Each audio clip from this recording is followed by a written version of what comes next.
সেমাই তো আসলে আমার সবসময় চলে। ঈদ আসুক বা ঈদ নাই আসুক, সবসময় আমার সেমাই চলবে, ঠিক আছে?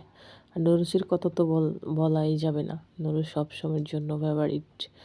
আর রাঁধুনি হচ্ছে আমার সব তরকারিতে দিতে হয়, যেমন বাজিতে দিতে হবে, তরকারিতে দিতে হবে। আসলে এটা আমার খুব ফেভারিট একটা মসলা। আচ্ছা যাই হোক, টিস্যু তো সবার লাগে, তাই না? টিস্যু বাজারে যেহেতু গিয়েছি, থাকলেও আরেকটা নিয়ে আসতে হয়। এটা হচ্ছে বাদাম, বাট এটা পরে দেখাচ্ছি। এটা হচ্ছে জিরা। জিরাটা সব তরকারিতে আমার দিয়ে লাগে। বিম তো অবশ্যই লাগবে তাল বাসনের জন্য। আচ্ছা, এটা হচ্ছে বাদাম, বাট পরে প্যাকেটিংটা খোলা হবে।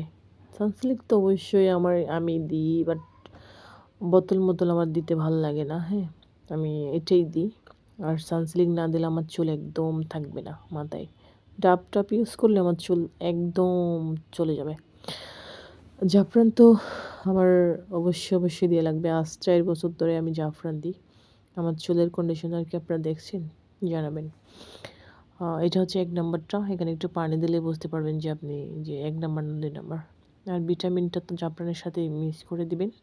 দেখবেন খুব ভালো কাজ করতেছে। ঠিক আছে? তো আমি ১০ টা নিয়ে এসেছি।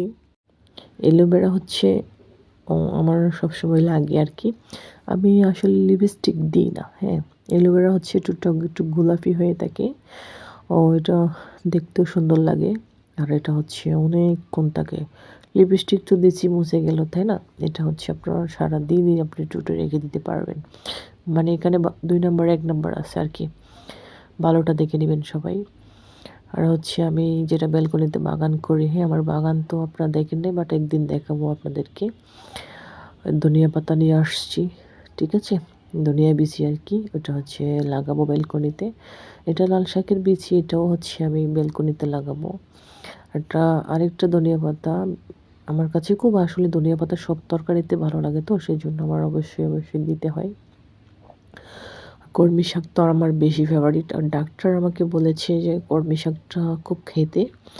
আমার একটু মানে কোষ্ঠকাঠিন্যের সমস্যা, সেজন্য কলমি শাক আমার খেতেই হয় আরকি।